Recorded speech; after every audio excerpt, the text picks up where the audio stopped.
Hello and welcome as to another episode of Video Games to the Max. I'm your host, Sean Garmer. Here with me, as always, Mr. Mark Morrison.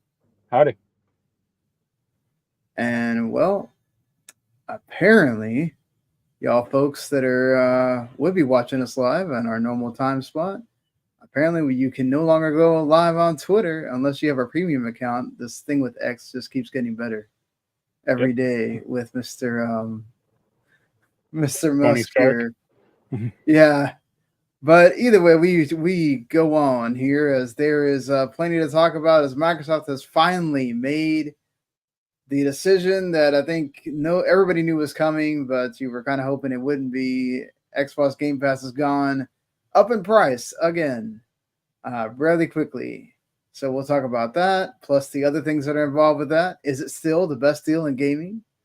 And we'll talk about I finally start playing a game in Kunitsu-Gami Path of the Goddess and some other things that have been going on this week. So let's go ahead and start going with it. Roll with it right after this.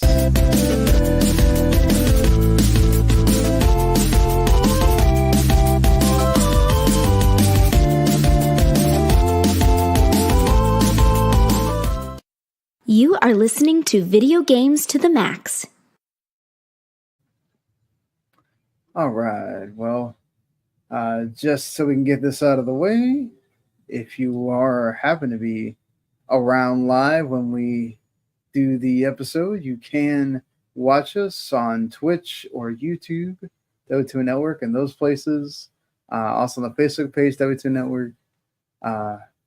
And like I said, apparently now Twitter you have to upgrade, so no longer on Twitter, but still some the social media places. Even though most of y'all are going to be watching it later on demand on YouTube, which if you do subscribe to the channel, you get not only what we do here with Video Games to the Max, you get our other cool shows that are part of the network. So if you like a lot of anime, they just did their spring 2024 top 10 anime of this season, and then also their like awards for the whole season. So definitely want to go check those episodes out. And then of course the Riot Broadcasting folks, they're always doing awesome stuff for the movies. They just did this Despicable Me 4 review and the Quiet Place Day 1 review as well. So definitely go check those guys out if you can. Until then, though, let's go ahead and get on with this episode, which, of course, if you don't want to watch or live, whether it's later or ongoing, you can also listen on podcasts wherever you get podcasts. Just search Video Games to the Max or any of the other shows, and you can find them there. So I guess let's go ahead and rip the Band-Aid off. Not that everybody else hasn't already talked about this by now, but sometimes it's unfortunate when things come out like the day right after we do the podcast. So we get to wait the longest time to talk about it. But so Microsoft finally decided to raise the price of Xbox Game Pass in all of its tiers. And they've actually removed a tier if you're a new subscriber. So previously, before this whole upgrade happened, you had Xbox Game Pass Core, which was the newest one that they introduced sometime last year. Then they have which was the Xbox console one, which was $1 more, $11.99, and you got everything except for online multiplayer for some reason, but you did get the day one games. Xbox Game Pass Core, which is basically used to be the gold, basically got you gold. What used to be gold with the multiplayer, and then you got like 25 games that they could switch in and out whenever they wanted, but most of the time it doesn't change much. And then you still had PC Game Pass, which was $10, and you get everything if you play only on PC. Or you can get Ultimate, which gives you PC Game Pass, cloud gaming, all the perks and stuff, whatever, and then the whole library of games and everything else, but you get all that other stuff. So now they have changed it to where not only does everything go up in price except for Core stays the same, and apparently so does your. If you're an old subscriber, if you're a current subscriber that has not allowed your subscription to lapse, and this is going to start as of September. So starting in September, you cannot allow your subscription to lapse at all, and it has to be on auto renew. You can't just subscribe every month with a card or whatever. And they've also removed the auto renew if you do it with your reward points. So you got to be careful there. If you do it with reward points, you got to, I don't know how you're going to do that. You got to make sure you put the money in and the balance in before it goes through. But either way, if you do not allow it to lapse, you can still pay the $10.99 or $11 and get day one games.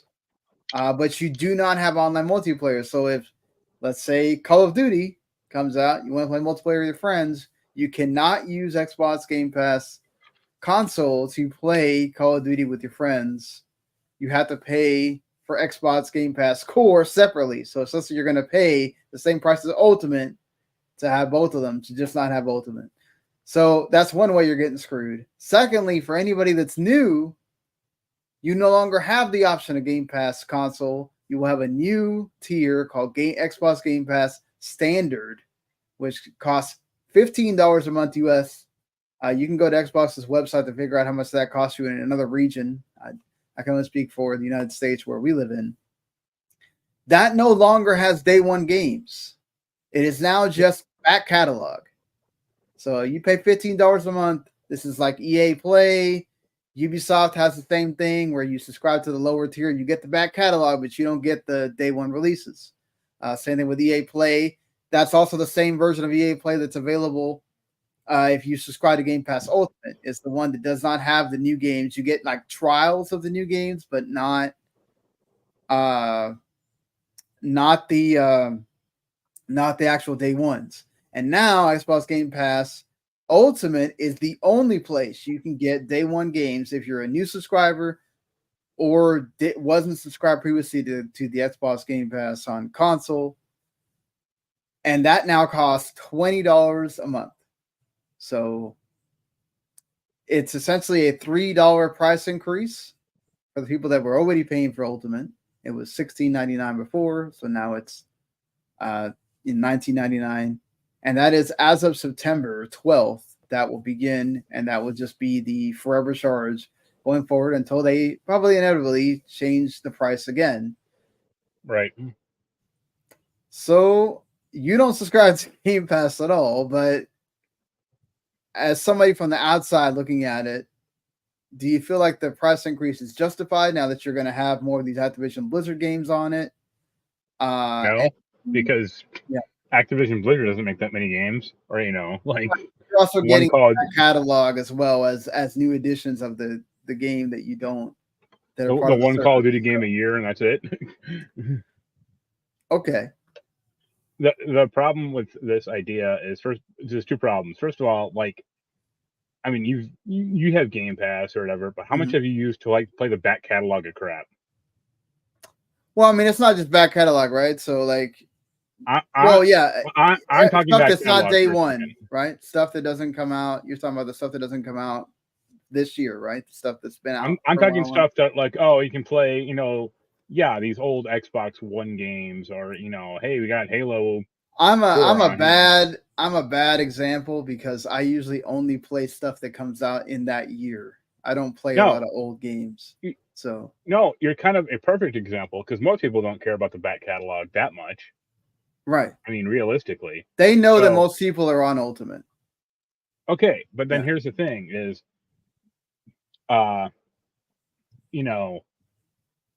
let's say you only care about Game Pass or because of the day one releases.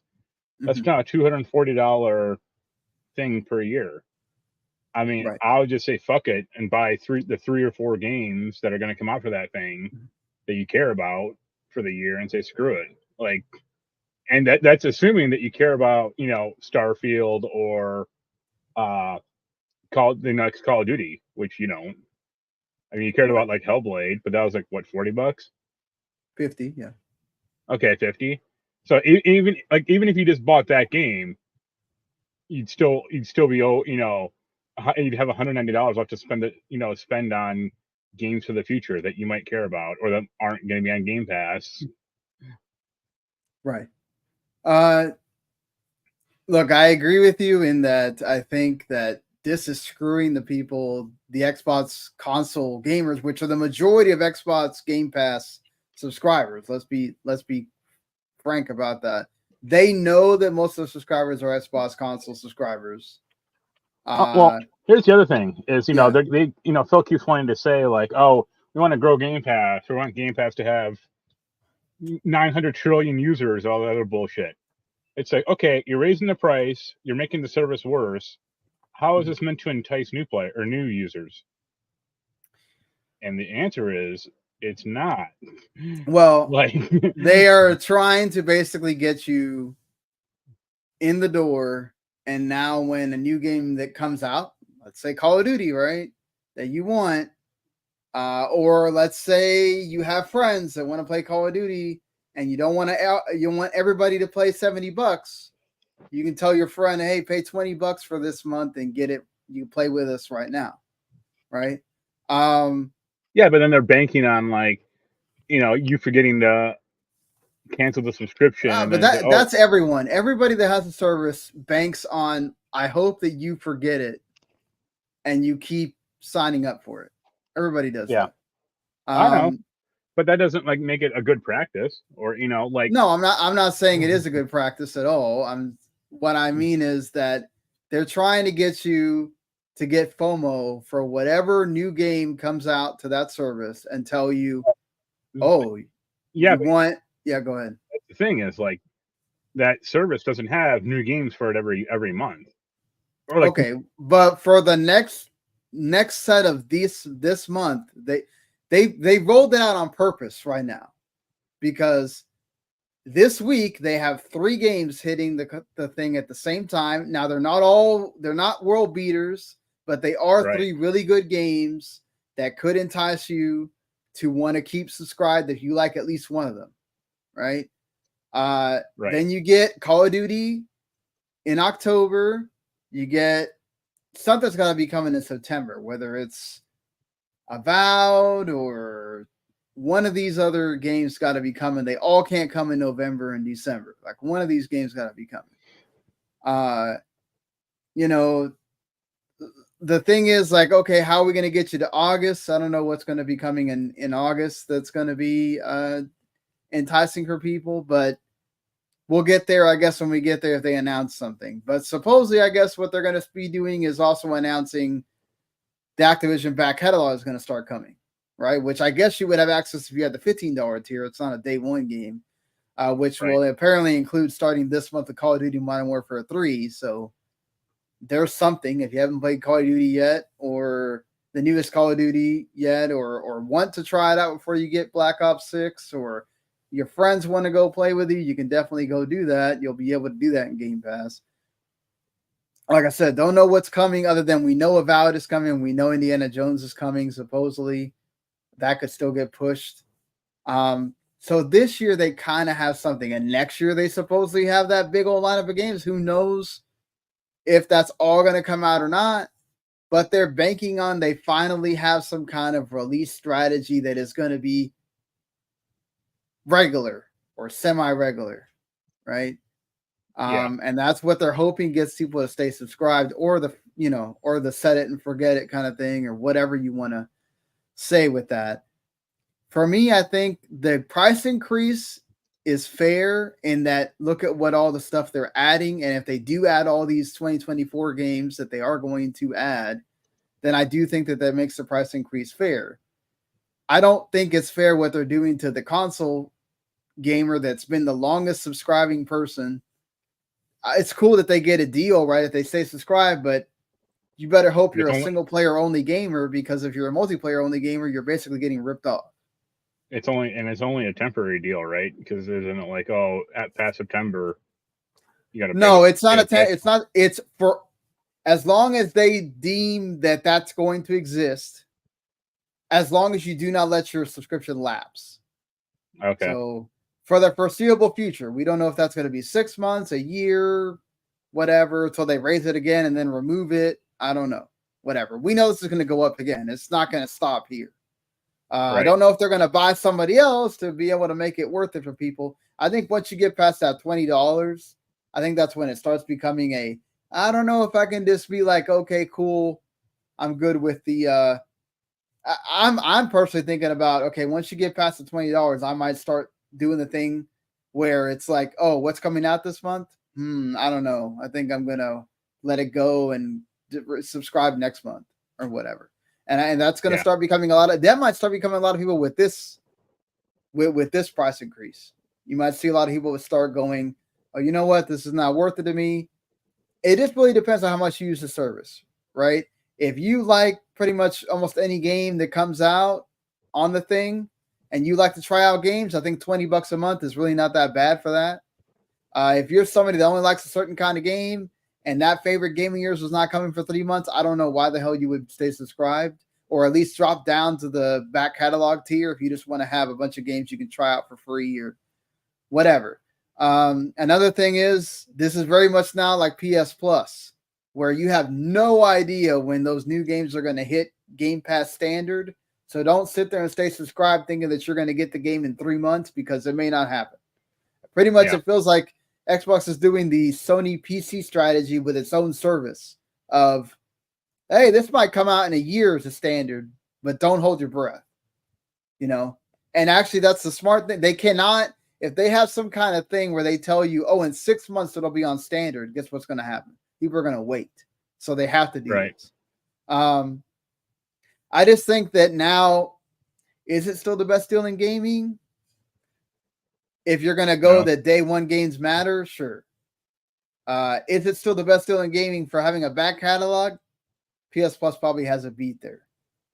And that's still cheaper, right? It's still anywhere from $5 to $3 cheaper. It's $2 more expensive than the standard if you need to have that premium, which we'll talk about the games that are coming this month. They're still kind of all over the place as far as like, this is technically a PS4, PS5 game, even though it's a PSP game, even though like you still don't really make sense about why it's premium and why it's extra. But that's something that at least they've been consistent, that it's been a mess since the beginning. Whereas Game Pass used to be a lot more streamlined. Now Game Pass is a mess as well. How do you explain this to people that are new? And also, I have no idea why you just introduced a Fire Stick that you can use to have Game Pass Cloud, but you have no Game Pass Cloud tier that's just for cloud. When you yourself have admitted that most people don't use cloud, and it's basically just an extra perk that you threw in there to Ultimate. So I don't understand why you don't have a cloud tier that's like $12 and let the people that get Fire Stick only, which is probably going to be a small number of people anyway, subscribe to that if they want, and they don't have to subscribe to stuff that they don't need if they're never going to buy a console. I don't know. I guess they're waiting to see if that takes off or not to make that a thing. But look, there's pros and cons to this thing. I don't think it's as bad as it could have been. I was expecting that price increase to be more, quite honestly. I thought they were going to price it at $22 to $25, and they were going to be like, okay, this is the price increase we're going to have for a while. But I do understand people that are upset about, oh, they lied to us. They said they weren't going to raise the price, and they did. As Stuart Lang is here watching, he's saying that Ultimate is still absolutely worth it. He's saying it's going up to £15 where he is in Scotland.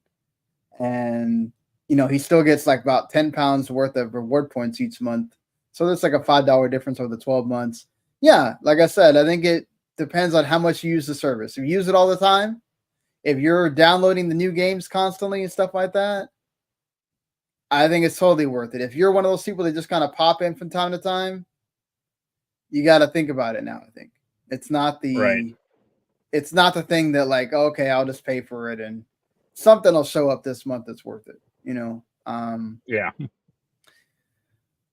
know.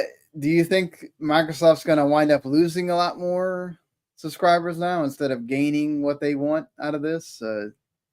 Or I think some people don't stop caring at all, or just feel like, screw it. Right, it's going to turn people off. Right. Yeah, it very well could do that. And isn't there some FCC thing that people are claiming that Microsoft like lied in the documents, saying like, "Oh, we don't need to increase prices." Right. They technically what they said was it wasn't going to be because of the merger, right? Which technically you can that's a lie. yeah, it's a lie. We know it's a lie. I think definitely people just have to understand that. Look, they could just say that it's because of anything, right? And then the FTC is going to have a hard time proving that it's because of what they say and not because of what Microsoft says, right? Because technically, they can go up to it and say, well, look at everything else that is going up. So why am I having to pay, like you paying more for Game Pass is not anything different than paying more for PS Plus that went up, even though that was only yearly. And I forgot to state that Game Pass Core is going up yearly, just like the PS Plus did, but it's not going up monthly. That's the one thing I think I forgot out of that whole spiel that I said. Yeah. But still, lots of price increases everywhere. Netflix just increased their price. I think Paramount said they were going to increase their price now that they did that merger or whatever. Like, honestly, everything is now. Xfinity has this thing you can buy that has what Netflix, Apple TV, and Peacock all together for like 15 or something. Like, there's a reason why we have all these bundles now.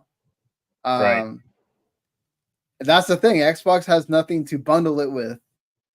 The issue is it's really about how much do you play games, and is this mean more to you than say like the other video streamers or whatever? You will love Starfield and like it, goddammit. Exactly. You will love Starfield. You're gonna get this DLC. Is that DLC going to be stuck behind Ultimate? I'm guessing also. How is that going to work for people that bought the game?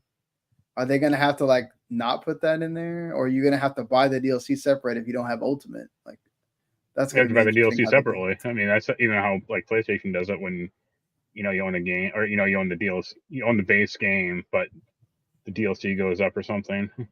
Right, but I mean, like, this is the interesting thing: is standard doesn't start until September. So, does this include only day one games that release from September onward?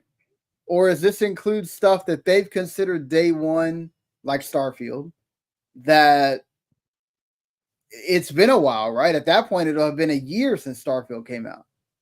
So are they going to put that into standard and let you keep playing that? But then you gotta upgrade if you want to play the DLC, or unless you buy it, or how's all that going to work? That's going to be interesting as well. I forgot about that. That could also be the September thing, is releasing the Shattered Space DLC a year after Starfield released. But either way, right, that's not going to appeal to everyone.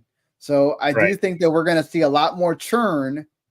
And I guess Microsoft has accepted that if we're going to charge these people more, people are going to get upset and they're going to start, churning out and churning back in because they're not growing. And nobody's buying the console anymore, especially when you have an advert out there for the Fire Stick that says you don't need an Xbox to play Xbox. You could have said that any other way except for you don't need an Xbox to play Xbox. Like, I don't know, Microsoft, does y'all PR team just stuck at coming up with ideas and names? And I mean, it's firmly established that it's just like, who came up with the core and standard, by the way? Like, to me, that seems almost the same. So if I'm looking up just names of these things, I'm going, okay, I get Ultimate, right? What the hell is the difference between core and standard? And I got to go look up all this shit and, whatever. I get it. Netflix has like a gazillion tiers too, or whatever. It's not like foreign for people, but still, making it more complicated is not helpful. Right. But yeah, I mean, even the three tiers that like PlayStation has isn't great. Yeah, exactly. Like, what's the difference between extra and premium? And then they keep rolling around between what the two really are and all that stuff. So, but either way, this is what it's going to be. It's not great, again, for the people that only play Xbox on console and don't have a need for the PC Game Pass and don't have a need for cloud. And now it's like you're being forced to go after the one thing that they know people are buying Xbox Game Pass for, and that's day one games. On the other hand, it is a good test to show how much will people pay for those day one games. How Now much they can could you just, screw them over? yeah, because now technically, now with standard, what they could do is going forward only raise the price of Ultimate, right? And then standard just keeps staying the same $15 a month, but they go, oh, well, we are going to introduce like 10 day one games this year that are all AA quality and above. So we feel like you can now pay $22 a month or whatever, you know? Right. And I'm sure that's going to happen. The thing is, how much is too much too fast, and then it's going to be diminishing returns even more than it already is, and then you're going to end up having to cave the whole service because you're charging way too much for it. So we'll see. Right now, I don't think it's bad as far as the price increase goes, and you do have the other options. I think they got to figure out something. We'll probably be able to figure out some kind of cadence with what gets put on standard eventually, but at first I'm sure they're going to want to be real coy with it for a while. But yeah, that's Xbox's biggest thing and their biggest cash cow, Call of Duty. Their latest self-inflicted mess. Yeah, that's the thing too, is like, I get it, right? You want to condition people before Call of Duty comes out that this is going to be the new price. And I get it that you also kind of did it on even though it doesn't start right now, it starts a month before Call of Duty. How convenient that, hey, look, we're introducing a lot of games this week. Like, look at what we're bringing to the table. Like, you guys are getting 3 quality games in 1 week. Right. Like, be excited. This is why it's worth it for us to charge $5 more for all these day one games. Like, that's the thing too, right? Is like, does that include every single day one game or only Microsoft day one games? Like, are they going to make some kind of like excuses or examples of, oh, but this isn't, day one quality or something. You can also get it on standard. Like, where is that line, right? Does this also include the indies that are day one? Or is this just the big AAA like Microsoft Game Studio releases that are now stuck on the Ultimate tier? That's going to be important too, I think, once they kind of lay a lot of that stuff out, exactly how that's going to work. But we do know, this weekend was the Concord beta that just happened. I did not. You didn't. But speaking of betas, Call of Duty's beta is now has dates, and if you have Game Pass, which now it's only going to be on Game Pass Ultimate or PC Game Pass, you will be included in this getting to play it earlier, along with the people that pre-ordered the game. So I guess that's another benefit there, is you'll be able to play this beta that's going to run from August 30th to September 4th. And then from September 6th to the 9th, anybody that has any console, whether you pre-ordered the game or not, you're going to be able to test out the Call of Duty multiplayer through there. So that's cool. It's going to work on all the consoles all at the same time. Okay, cool. Yeah, can't wait to play the game on the Switch. Yeah, except for Switch. And it is going to have 16 multiplayer maps, including zombies as well, all that. So, great. Yeah, that's cool for the people that love your Call of Duty. You'll get to be in that beta as well.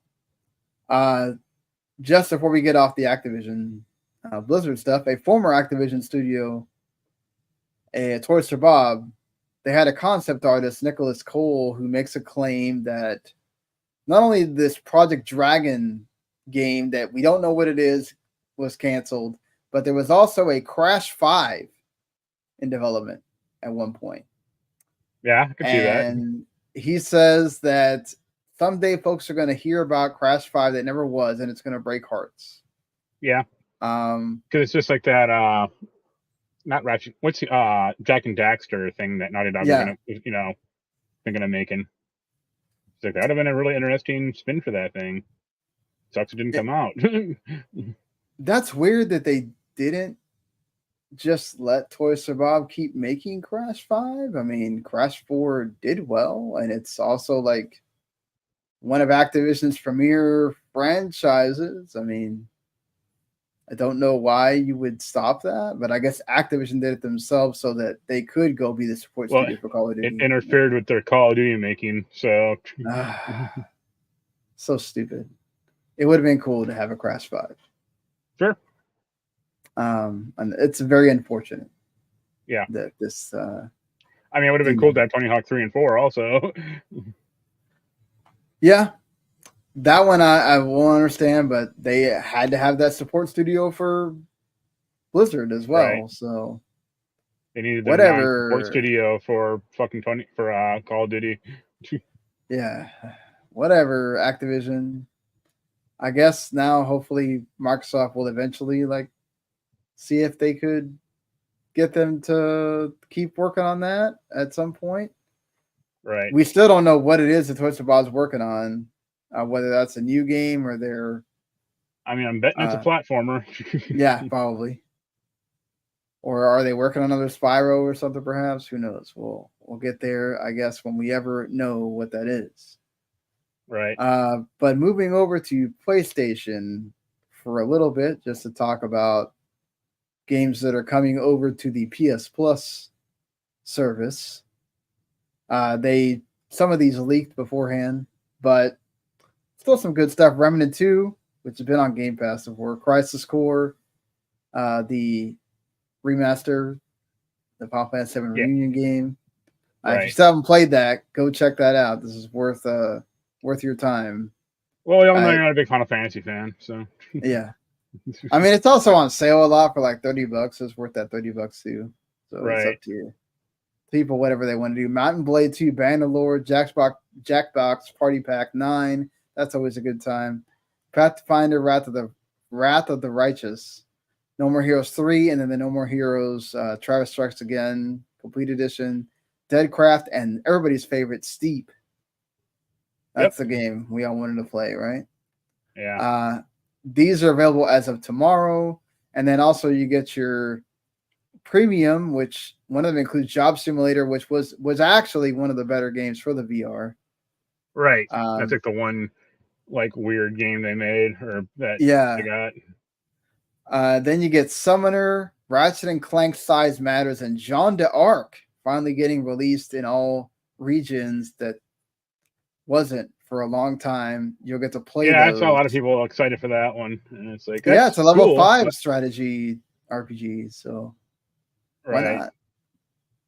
Yeah. Yeah, that's cool that PSP is getting some life in there. You can play that on both PS4, PS5. So there you go. Your PlayStation Plus games for the month.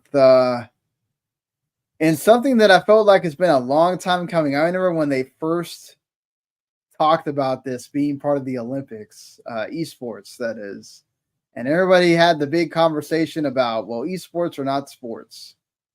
Why are we putting this into the Olympics?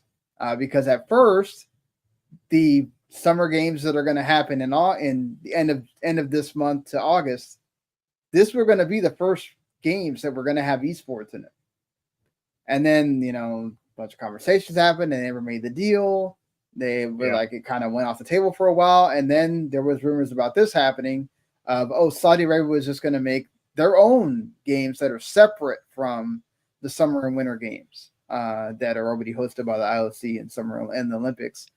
So now the Olympic Committee has made a deal with Saudi Arabia and the Saudi government, whatever, for 12 years starting next year to have the Olympics. I don't know if that's going to be it's a yearly thing or it is going to be every 4 years or whatever. I'd imagine with the amount of time that they've made the deal, it's going to at least probably be at least every 2 years. Not sure. They haven't really kind of broken that down or anything yet, but still, the whole point is esports is going to have its own Olympics now. So that's cool. I can't wait for the big Dig Dug World Olympic, yeah, competition. I mean, what games do you think are gonna be in this? It'll be the big ones, Call of Duty, Valorant, Apex Legends, and then fighting games like Street Fighter.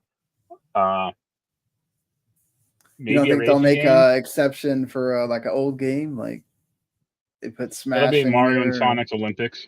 Yeah, Mario Sonic Olympics or StarCraft or what. Just be doing that. This is cool. I always think it's good when we can get more.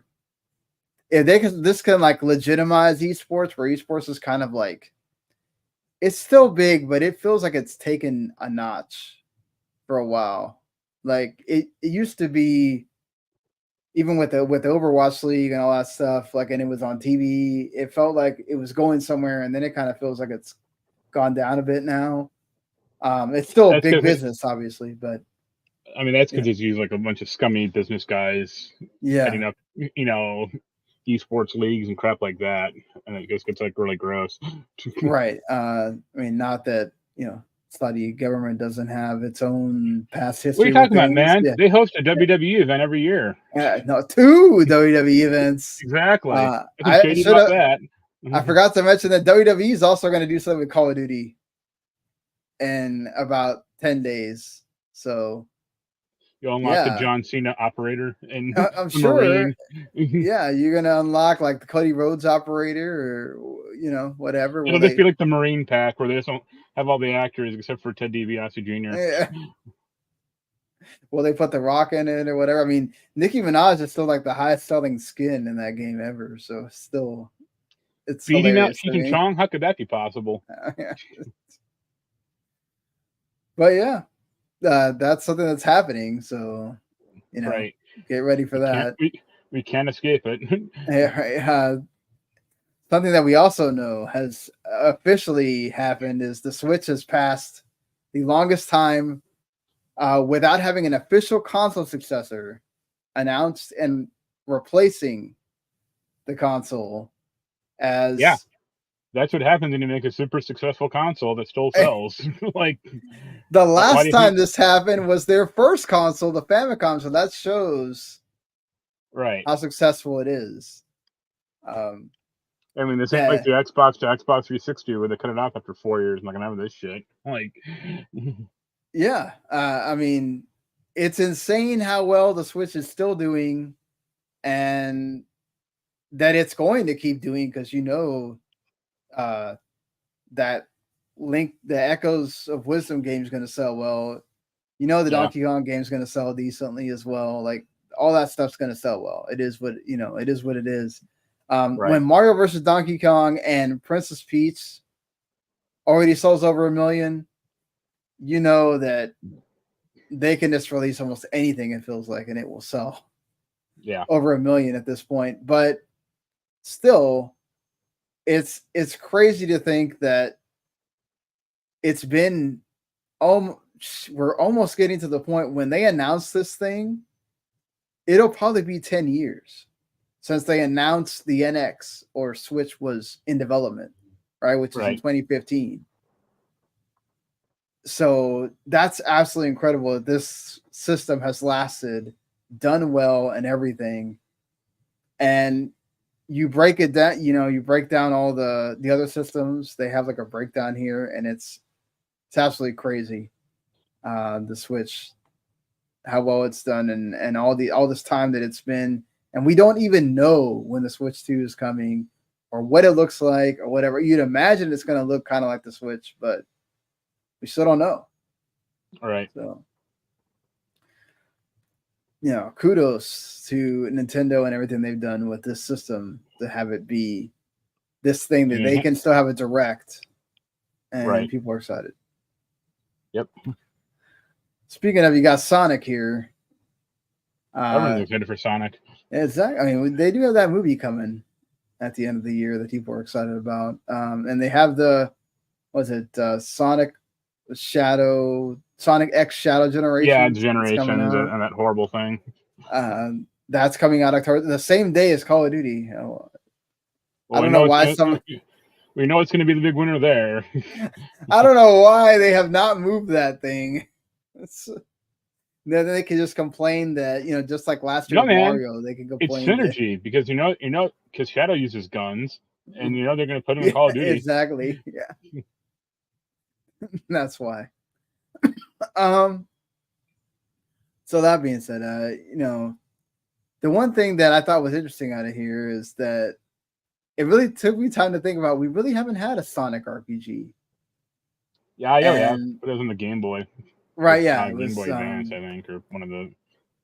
And like BioWare made it. It was really weird. It was on the DS, exactly. Sonic Chronicles: The Dark Brotherhood, and it was named by BioWare. You're right. Yeah. Lazuka talked about, hey, it really has been 30 years, and we haven't made an RPG. Maybe we're gonna fix that. I like RPGs. It'd be a lot of fun. Why hasn't there been a Sonic RPG? Because most Sonic stuff that they try to do is bad. But it would have to be 2D, right? Like, or you think it could be a 3D Sonic RPG? It'll be like polygonal, or like. Well, because you like Frontier, but still a lot of people would. Right, but it'll be, I think the battle system would definitely be 3D, but I think it'd be like turn-based, and just. Here's Final Fantasy VII with Sonic's model instead. Go on a date with Tifa. You think it would be turn-based? Yeah, I think. I'd say I think it'd be a pretty direct ripoff of like Mario RPG or, Paper Mario or something like that. Couldn't they have made Frontier an RPG? Really, like with that kind of graphical style and battles, the battles and the way that is. Maybe. You mean Sonic Frontier or? Yeah, Sonic. Yeah. That like the actual game. Those like mini stages are all just regular ass Sonic levels. Right. No, I think this would be like a direct. Your party of you, Sonic, Tails, the healer, Knuckles. The damage dealer, or the tank, maybe having to stop Robotnik and his evil minions, or to be like the Dragon Ball RPGs. They'll add Amy in there. Just she'll be the healer. Yeah, and then and they'll have the cat. Yeah, they'll have the cat summon. Hey, they have the cast for it. Why not? They got plenty of characters they could put in. I don't know about villains. I guess that's going to be because ultimately it's just like Robotnik. Mac the Weasel will finally show up again after 30 years of darkness. Yeah, they'll just have to like make up mini bosses for that. Yeah, that's the whole thing. Dr. Robotnik can just cram out. He's like Dr. Wily. He doesn't make new robots. Yeah, honestly, it would be fun if they could do it. I'm not. In theory, I'm not opposed to it, but I know they just take the laziest approach possible. Yeah, and it'd just be some like either soulless cash grab or it'll be so budget that it's like why'd you do this at all? Right. Yeah, that's if it ever does happen. I hope it would happen. That'd be cool if we finally did get that. Yeah, but. It's one of those like what ifs, very much go ahead. Here's a good question. Like, can you name a good Sonic spin-off series or spin-off game aside from Sonic Spinball? Didn't a lot of people like Colors? I would consider that yeah, but I would also consider that just like another Sonic game. I'm talking like the racing game is kind of well thought of, right? But that's okay. That's what I was talking about, like the racing games or the Sonic the Fighters. Yeah. Yeesh. Or that type of crap. Because how like Mario's in a ton of other stuff. Right. Like Sonic. Remember Sonic Shuffle for the Dreamcast? Yes. Their ill-fated Mario Party knockoff. It's like, oh my god. That. Like, At least they tried. There's Yeah. the Sonic Ride thing that some people like. It's it feels like they did a good job with the racing game. And some people like colors, and then there's kind of like all the other stuff that's not the main Sonic games is kind of Right. And It's what it is. it is what it is, exactly. Let's hope that Sonic can, if they do make an RPG, it's good. Well, one game series that we know has a new entry, Double Dragon. It's called Double Dragon Revive, and it's being made by Yuke's, of all people. Of course, their most recent thing is the recent AEW Fight Forever game. That's all right. Arc Systems work is kind of supervising. They're the ones that own the IP. They had it since 2015. Well, it's been almost 10 years since they've had that IP. The game it's 3D. Game looks fine from the trailer. I worry about, Go ahead. I mean, are you a huge Double Dragon fan or no? I like Double Dragon. Yeah, I like Double Dragon from back in the day. I haven't played the new ones that much. But. They should include some AEW DLC where it's like you and MJF, and you play as MJF and Orange Cassidy. Kenny Omega is in there, and they're trying to rescue Tony Storm. They might as well. Like, why not try to add a little? Yeah, remember more. That WCW Backstage Assault game? Yeah, exactly. I like that game. It was really bad, but I like that game because there actually was some WWF game where it's like you're trying to rescue Stephanie McMahon. Yeah, Day of Reckoning, wasn't it?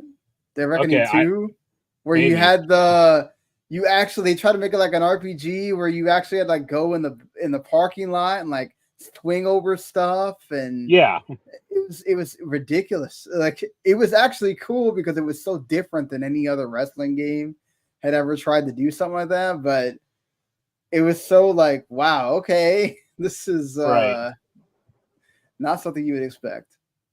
I guess why not? Let's do that. Yeah, go check out the trailer. It looks decent. I worry about it like kind of just being bad, but we'll see. Yeah. But what about only when the Battletoads are part of it, then Double Dragon becomes good. You think they might add that as like DLC? No. Too bad. That being said, let's go on with Riot. Apparently was going to have a Smash Bros. Type game at one point. They had 70 to 80 developers working on it, and then even had a prototype going, and apparently due to Multiverses just tanking on its return, it kind of like just made the decision of, you know what, maybe the world doesn't need another Smash game. That's a good reasoning right there. Good logic. Like, I applaud Riot, because they were going to make that other fighting game like a decade ago or whatever, and that never came out, or like came out like an alpha stage, and they're like, all right, we're enough of this. I mean, they do have another League of Legends fighting game called 2XKO right now, Project L. Yeah, but I guess this one didn't do so well internally that they were gonna put it out. It's interesting because you did have that Nickelodeon one that's like on Game Pass now. All-Star Brawl. I mean, I guess the problem is like, even if the game was good, it's an extremely select or extremely small pool of players that are going to get into it.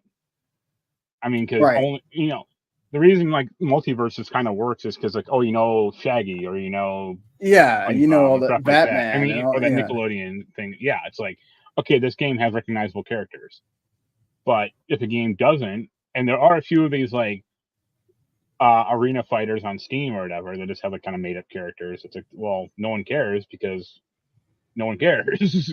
Right. Yeah, it doesn't exactly, and not only that, no one cares. It's like League of Legends is like a PC only audience, so you can try to put it on console.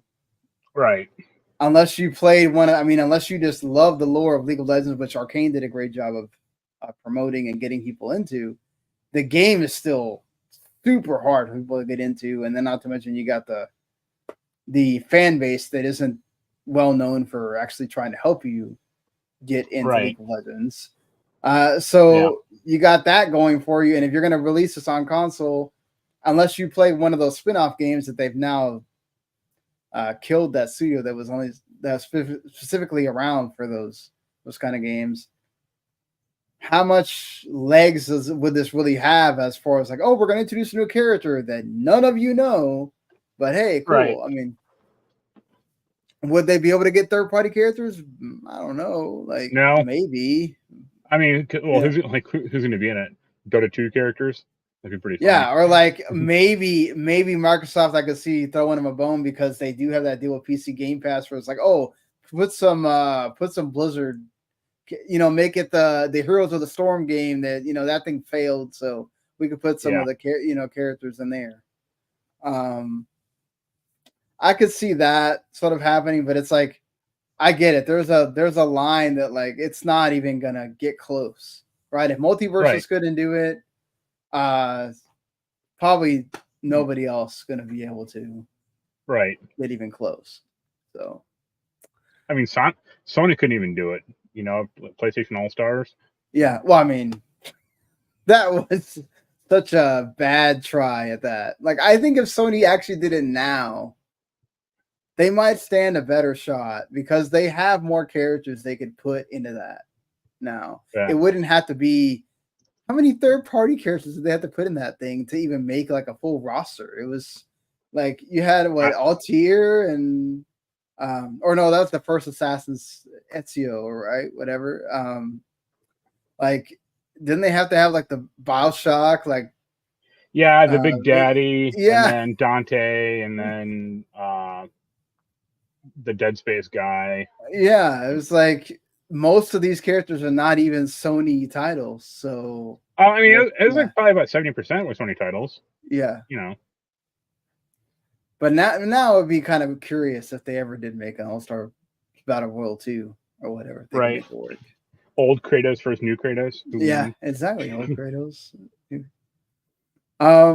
Last one here before I get to quickly talk about the game I've been playing here. Ubisoft apparently is working on games in the Driver franchise. If you remember that they own this IP, they apparently canceled these TV series they were going to do. I saw that and I was like, "What TV?" I was like, "What the fuck are you talking about?" There was a TV series going for this this channel that nobody knows called Binge. I'm sure that's probably why, because whoever is supporting Binge probably doesn't have the money to even think about doing a series about cars. Yeah, that's like a sub. That's like sub Peacock level. Yeah, Oh, I mean, Peacock has. That's not like that's like Crackle level. Like we're like way down there the list of streaming services. They're still working on some game. They're going to announce it. We don't know when, and that's kind of where it's at on that. So, I mean, it's weird because it's like Driver is kind of remembered. Yeah. And Driver San Francisco is actually a pretty legitimately good game. Yes. But that was also a while ago. I mean, 13 years ago. Yeah, and then I think they made one other game after that sucked. Maybe, I don't know.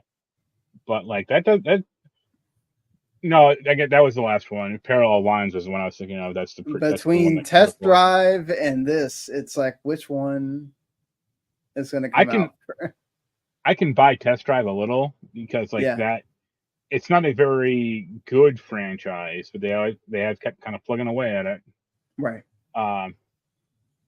But it's just baffling to me because it's like, yo, we want Splinter Cell, and you're making a Driver game, and you're making 800 Prince of Persia games for some reason, and it's like, what do you guys do? Like, does the phrase like giving the customer what they want not translate to French or what the fuck?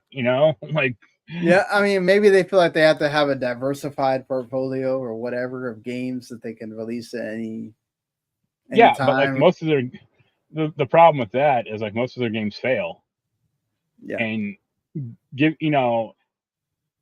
people what they want would at least, and assuming the game is good, would entice right. people to buy it. That's another problem. Is the game also has to be good, right? Right. Like, And that people then they want another want, Watch Dogs game, and then you had Legion. So right. My game of the year. right. But yeah, I mean, I guess we'll find out whenever they release this game. So I think the game. I think that test drive game at least has a gameplay footage, or yeah, people have played it. I think there's like some beta out on Steam or something that is horrible. So that'll come out maybe this year, or it'll eventually come out. But then Ubisoft's going, oh, we're making a driver game. It's like, great. Is Nadeo going to make it? And it's going to be like a Trackmania driver, or what? And also come out in 2034. Yeah, probably. It'll come out the same day as Beyond Good and Evil 2. Which means never. Right. All right. So last thing here, you haven't been playing anything like. No, the one thing I'll mention is I've still been chipping away at Shin Megami Tensei 5. Did you ever play Dead Island 1? Yes. Did you get far in it or no? No. Okay. That game had a really bad problem of the first area was great, the second area was okay, and the third and fourth area sucked ass. Shin Megami Tensei 5 is kind of going that way. Oh, that sucks. Where I'm in the third area and it's a real hassle to get around in, and it's just incredibly closed off, and it's just like you just have to follow these like tunnels or like these valleys to get to like the high point of buildings and stuff. And I said, this is not fun. Like, I like exploring, but the way this is so sectioned off really is like terrible. But yeah. Anyway, on to your game. Yeah, so I played I played two games. I played Zenless Zone Zero, which is that third big game from the MiHoYo people. That it's the action RPG of the three. Yeah, and that game's fun. I mean, you're gonna wind up doing the same like 3 moves constantly because they have like 2 attack buttons, a special, and then you can do like where you switch out and they do a cool little combo thing. Yeah. But the premise is sort of interesting. It's like you play as the character that's like the proxy that allows the team that actually does the fighting to be able to go into their version of the digital world or whatever you want to call it. I forgot exactly it has another name. And you can pick a male or female character on that are brother and sister. What do you know? Anime and brother and sister combos. And well, I'm shocked. Yeah. And I like the animation is really good. I found the game fun. There's a quest stuff in there. Obviously, I haven't gotten to the gacha stuff, which I'm sure I'm probably not that far in getting to the gacha stuff. I'm still kind of early on. There's these little puzzle element to it as well, like where you try to, when you're actually trying to get out of the digital world, that you go and find these like little extra unlockables and stuff. Yeah. And that will allow you to get like extra coins and extra things that you get to, I don't know what that does essentially. I wound up getting I finally got the third character once you get past the prologue. So I'll see how she plays or whatnot. But one character is has like a robot kind of looking face, and he has guns. And then the other character has like blades or whatever. So we'll see what she uses.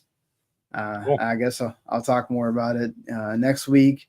And then I played the demo for Kunitsu-Gami Path of the Goddess. That's that Capcom game that's going to be on Game Pass this week. That is kind of like that sort of like AA thing from them. That's like a tower defense, Right. but it's got the like sort of, I don't know if that's Chinese or Japanese sort of style to it. And you're the kind of like principal defender character. Use blades and stuff like that, and there's an upgrade tree that you can get other abilities, and then you have your other characters that are like scattered around the level, and you can move them around to where you want.